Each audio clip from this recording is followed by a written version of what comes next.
Almira, ela é do Museu da Técnica, do Museu da Universidade Federal do Pará, e ela está aqui porque ela tem um livro, que ela lançou um livro que ganhou o prêmio, inclusive, e ela já veio aqui contar um pouquinho dessa história para a gente há um tempo atrás, quando ela foi indicada para esse prêmio, e agora ela vai lançar o livro amanhã também lá no Museu da UFPA e vai contar um pouquinho essa história para a gente, que é muito, muito bacana a tua pesquisa, né, Almira? Eu te agradeço por ter vindo, viu, de novo, parabéns novamente por esse êxito.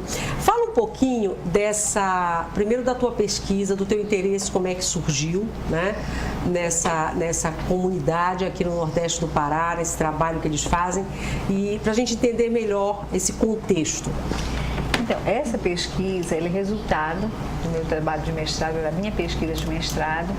Foi realizada numa reserva extrativista, a reserva extrativista Mãe Grande de Curuçá. Quando eu fui aprovada para o mestrado, esse mestrado eu fiz na UFPA, no Núcleo de Meio Ambiente, e quando eu coloquei no meu projeto, a minha ideia inicial era pesquisar as fibras. Mas o meu foco sempre foi o sistema moda, ou seja, a moda como um condão de aproximação entre os recursos naturais amazônicos e o mercado, um mercado promissor, um mercado assim, profuso, como é o mercado de moda, no substrato da sustentabilidade, ou seja, tendo como lastro o desenvolvimento sustentável local. Então, a minha primeira ideia era fazer uma pesquisa relacionada a Curauá. Mas essa primeira ideia, você não tinha nem na cabeça, ainda não tinha nem em mente essa reserva extrativista, nada disso? Não, ainda não tinha na reserva extrativista. Você estava tentando relacionar as nossas matérias-primas, ou uma delas, no caso as fibras, com a moda, né? Com a moda. A minha primeira intenção era essa. Então, um primeiro trabalho que nós fomos fazer, uma primeira visita técnica, uma visita de campo, foi nessa reserva extrativista. Inclusive o mote era outro, nós íamos ouvir as pessoas e perceber como é que elas se posicionavam com relação ao superporto de Espadarte. Mas nessa nossa ida lá, nessa primeira ida que nós fomos conhecer essa reserva, eu percebi alguma coisa assim nos leitos dos igarapés, que chamava assim uns certos bichinhos, e eu fui verificar o que era aquilo. E era pele de peixe que descartavam no meio ambiente. Lá em Curuçá existe uma grande filetadeira. Então eles filetam peixe, exportam, né, o peixe, o filé do peixe, mas a pele era descartada no meio ambiente. E assim, eu já tinha o conhecimento que o couro do peixe, ele é o produto de maior valor agregado na cadeia produtiva de moda. Então, enquanto o peixe, uma pescada amarela, muito mais que as fibras, nessa cadeia específica que é a cadeia do pescado. Alguns designers aqui já fazem trabalho usando, utilizam. Né? Na verdade, o couro do peixe, como eu estava falando. Não sei se muito, mas aqui e ali a gente vê, né? A gente já vê aqui assim desde algum tempo. Acho que já veio. Alguém mostrar. Na verdade, Renato, o couro do peixe, ele existe na indumentária desde o século V, nas comunidades insulares japonesas, né? Então, eles utilizavam o couro de peixe para proteção e para adorno também. A ideia, o diferencial desse trabalho é justamente a sustentabilidade, o desenvolvimento sustentável local, ou seja, em bases sustentáveis e uma produção que agregue valor para as comunidades. Pois é, Almira, eu sei que a Cris já quer fazer uma pergunta, mas só para a gente entender bem, porque esse conceito sustentável é muito utilizado, né? De uns anos para cá, de uns bons tempos para cá, é muito utilizado. Mas para as pessoas entenderem exatamente, por exemplo, nesse caso específico, quando você fala que é utilizado de forma sustentável, né, essa matéria-prima, esse produto, o que é exatamente isso, né? No caso do específico do couro de peixe, ou seja, nós temos um ponto positivo que é o viés ecológico e ambiental, ou seja, no momento em que você retira da natureza aquele descarte que estava impactando negativamente na natureza, você tem ponto positivo do ponto de vista ecológico.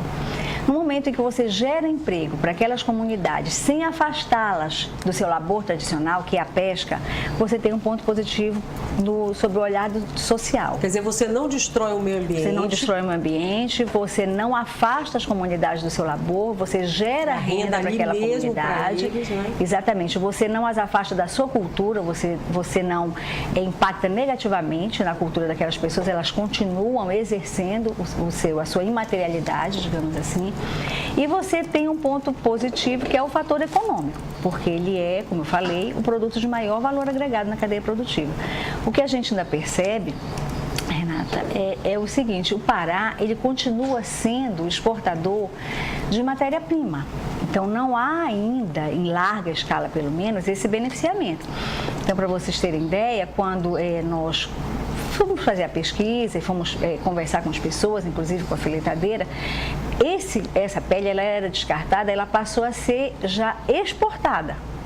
Eles passaram, não jogavam mais a pele fora, passaram a tratar essa pele da forma que nós informamos. A empresa que fileta o peixe é que começou a exportar. Começou a exportar a pele, e essa pele ela passou a ser tratada fora do estado do Pará, nos grandes centros. O maior, digamos, produtor de couro de peixe é o Rio Grande do Sul, sendo que o Pará é o segundo maior produtor de pescado do Brasil. Almira, uma pergunta. E essa coleta não atinge a cadeia alimentar? Não, ela é um descarte, né? A pele do peixe... Outros animais não se alimentam também dessa pele? Não, como ele era jogado como lixo, ela só impactava... que jogava como lixo. Então, ela, na verdade, ela impactava negativamente porque dava bicho, dava lava, urubu, aquelas coisas todas, entendeu? Então, o peixe ele já tinha sido pescado mesmo e já tinha sido filetado. É essa pele que era jogada fora. Agora, só para a gente entender bem, Almira, na verdade, então, quem fazia isso, esse descarte era feito pela própria indústria, né? E pelos próprios pescadores também. Eles mesmos faziam isso. Os próprios pescadores artesanais que vinham de pesca, eles já filetavam o peixe e já jogavam a pele fora. E quem foi que despertou para isso? Como é que começou essa história de utilizar? Então, aí eu comecei a conversar com a comunidade e mostrar para eles que existia essa possibilidade deles aproveitar essa pele. Então, no meu trabalho, como é que você sabia disso?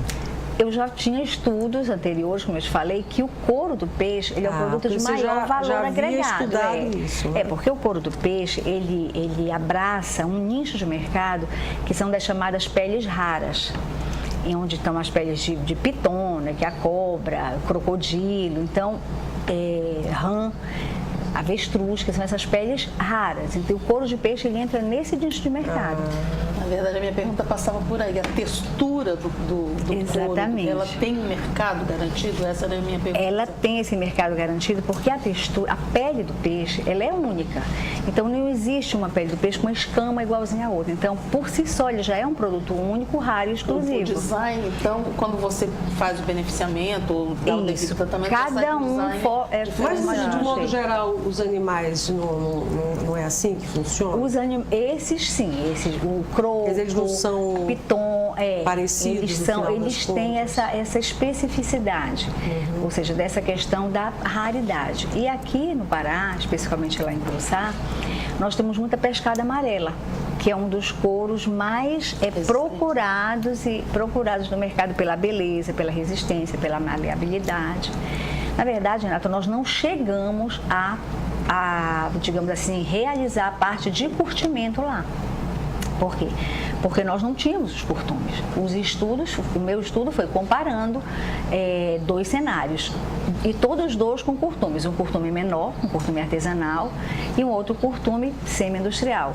E mostrando que nesses dois cenários, os ganhos para a população seriam enormes, porque elas conseguiriam agregar bastante valor com relação no produto e recurso para elas também. Então, quem levou essa ideia para lá foi você, isso? Que despertou na verdade, foi lá na reserva Mãe Grande, sim.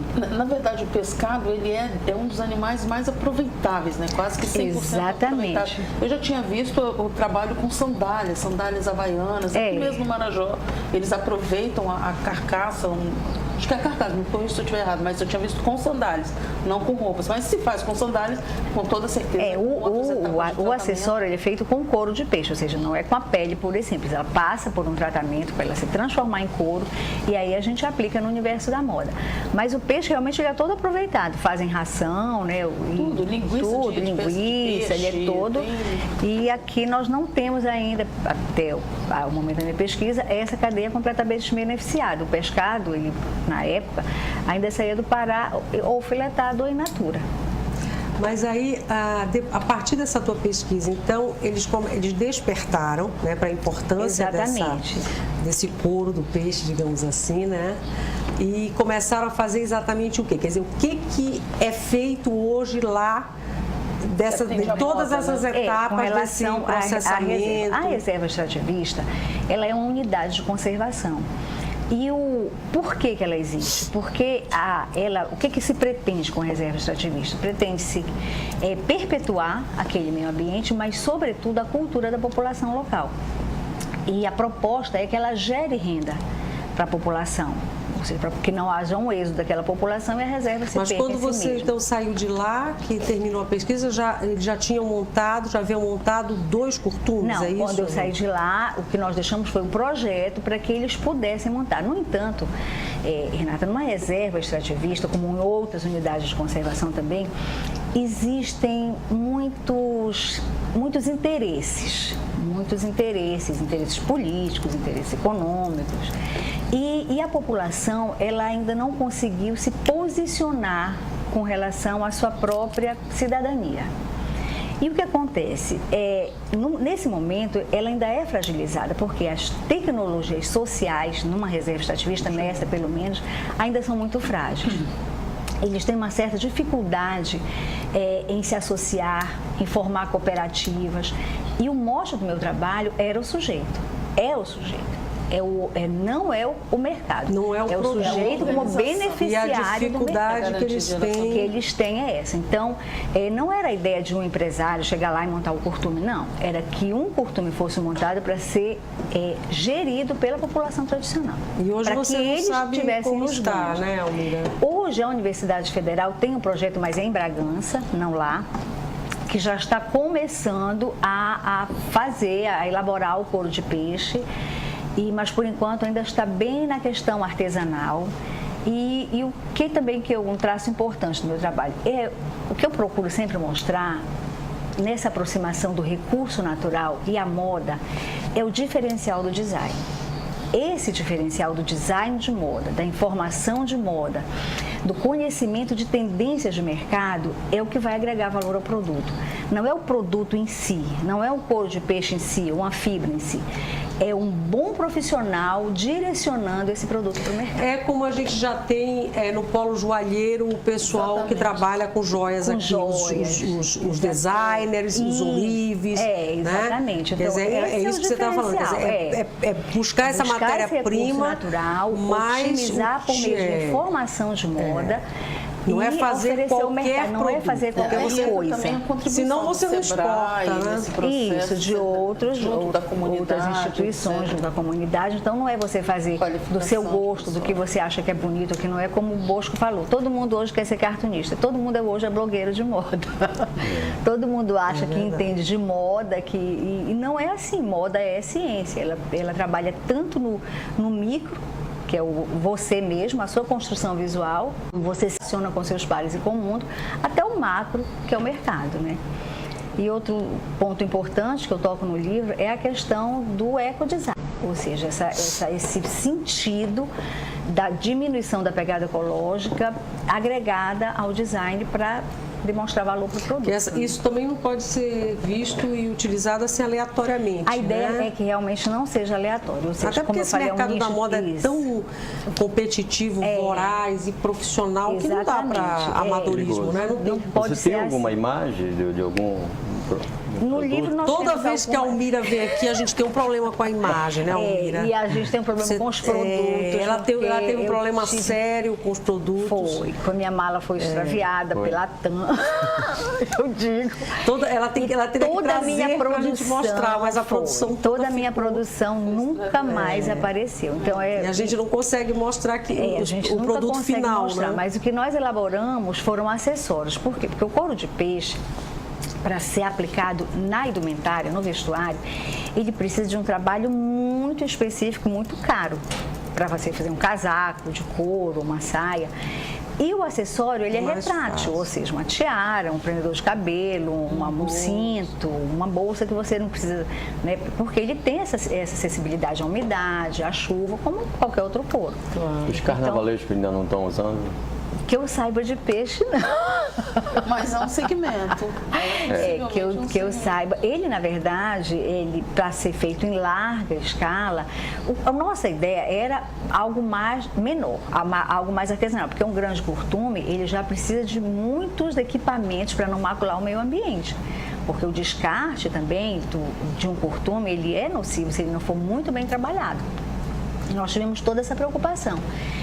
Que se fosse feito lá um curtume como esse de Bragança, que ele não macule o meio ambiente, que ele não jogue resíduos no meio ambiente, né? Que tudo isso seja tratado. Agora você está falando da pescada amarela, não foi isso? Isso, a pescada amarela. Aí a gente tem outros couros, por exemplo, tucunaré. A carcaça do tucunaré é maravilhosa. Todos os peixes. Todos os peixes, agora, eles podem ser... pergunta que nós fizemos para vocês, todo mundo é caricaturado? Todos. Todos os peixes, teoricamente, dá para aproveitar. Mas, peixe grande, mas assim, não, até pequenos, como a gente aproveita rã, pele de rã, que é pequenininha. Mas assim, existem alguns que são mais resistentes, que são mais maleáveis depois de tratado. Então, se prefere cação. Tubarão? O tubarão, a arraia. A arraia é desperdiçada, jogada fora. Quando ela vinha nos barcos dos pescadores, eles ficavam revoltados, jogavam fora. E é um dos couros mais caros, que é chamado na França de galuchá, que é o couro da arraia. Olha quanto dinheiro. E tem algumas que elas são bem decoradas, né? Tem, elas são muito decoradas. Mesmo, depois de tratadas, elas ficam muito bonitas. Então é isso. Então Bragança está com esse protótipo. O que acontece? O Rio Grande do Sul hoje é a maior indústria de couro de peixe. Apesar do Pará ser o segundo maior produtor, o Rio Grande do Sul e Santa Catarina, eles se revezam na ponta. Mas o que eles têm de diferencial? Não só uma indústria de moda, um ensino de moda muito forte. As escolas que tratam do universo, do sistema moda, tanto num estado como no outro, são bastante fortes. E elas procuram tratar muito bem essa questão da moda nos próprios estados. Tanto que exportam produtos belíssimos de lá. Tem perguntas, Lúcia? Nós temos até muita participação, Renata. Pelo Facebook, o Eris Júnior parabeniza a pesquisa e ele diz que sabe-se que a Amazônia oferece diversas possibilidades de uso de matérias-primas e recursos naturais, se devidamente embasado em pesquisas sérias como a sua. E aí ele quer saber como é essa aproximação da indústria com a moda. Eu diria que é pelo ensino. Que é pelo ensino da moda, que é pelo entendimento que o diferencial é o design. Eu, por exemplo, estudei em São Paulo, a minha especialização em moda foi em São Paulo, e a gente percebe, não só nos cursos, como em palestras, em viagens, que esse é o diferencial. É o conhecimento de moda, é onde você apura o senso estético, é onde você tem contato com conhecimentos de mercado. O handmade, por exemplo, que é o feito à mão, né? É muito valorizado, mas ele é valorizado se ele tiver um olhar contemporâneo. Não que o artesanato seja uma coisa menor. Mas o artesanato, ele não é algo que você consiga incluir na sua construção vestimentar de uma forma harmoniosa, com facilidade. E se você tiver essa questão do design, do conhecimento esse olhar diferenciado, né? Você consegue fazer isso. Você já consegue... Deixa eu ver o que tem mais para você. A Pompeia Fonseca, ela é microempreendedora e aí ela gostou muito da tua entrevista, dá parabéns por ela e ela quer saber se existe algum projeto acadêmico e científico que tu estejas empenhada agora. Olha, eu sou pesquisadora da Associação Brasileira de Pesquisadoras de Moda e eu continuo pesquisando a questão da aplicação dos recursos naturais amazônicos especificamente, porque existe um leque muito grande. Temos chifres de búfalo, de boi, temos as gemas orgânicas amazônicas que precisam de um olhar mais apurado com relação ao tratamento delas, porque como elas são empregadas hoje nos acessórios na moda, ela está sendo mais nociva do que benéfica. E o que eu acredito é que o Polo Joalheiro tenha algo nesse sentido. E o Sebrae também faz um esforço muito grande, através do núcleo deles de moda, para incentivar que o empresário local se aproprie desses luxos que nós temos aqui na Amazônia e consiga otimizar isso. Tem mais, Lúcia? Temos mais uma pergunta. A Alice Maria do Marco parabeniza o trabalho e ela quer saber se é possível casar moda com sustentabilidade na Amazônia. Olha, é possível, não podemos ter um olhar nem utópico nem romântico com a questão da sustentabilidade. Muita gente, como a Renata falou, se apropria do discurso da sustentabilidade, mas isso fica só no discurso. Enquanto que o desenvolvimento sustentável local, ele passa sobretudo pelo sujeito amazônico, pelas raízes desse sujeito. É isso que não pode ser subvertido. Então, é perfeitamente possível, contanto que se tenha ética e um olhar especial para a questão da sustentabilidade. E o livro você lança amanhã, né? Às 7 horas da noite no Museu da UFPA. No Museu da UFPA. Então, a gente vai lançar o livro amanhã. Aí, para você fazer os agradecimentos rapidinho, que eu tenho que chamar o intervalo. Eu queria fazer o agradecimento. Esse livro foi um recurso passado pelo gabinete do deputado Gabriel Guerreiro, né, já falecido. Ele foi passado à Sociedade Civil Bolsa Amazônia. E essa sociedade fez um convênio com a Secretaria de Estado de Ciência e Tecnologia e está sendo publicado pela Universidade Federal do Pará. Ele faz parte de uma coletânea. Deixa eu mostrar mais uma vez ele aqui.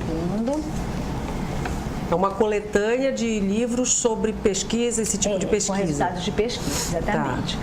E vai ser lançado amanhã na UFPA e eu queria fazer uma propaganda aqui do museu. Eu gostaria muito que todos fossem para o lançamento do livro, porque inclusive nós vamos estar fazendo a abertura da nossa exposição do Museu da Universidade, a exposição de acervo. Nós vamos ter obras inéditas, vamos ter obras do Marconi Moreira, que é um artista nosso, local, está sendo muito festejado internacionalmente. Temos Luiz Braga, Armando Sobral com instalação e o Ruma e o Geraldo. Bacana. Então a gente vai expor acervo, então quem nos deu o prazer da visita... Então, lançamento do livro vai visitar a exposição de acervo do museu. Bacana. Tá. Parabéns, viu, pelo teu trabalho. Obrigado por você ter vindo mais uma vez. Ainda fica devendo pra gente. Nós temos que mostrar esses produtos, esses acessórios. Mas vai ficar para uma outra vez. Com certeza vai ter outra oportunidade.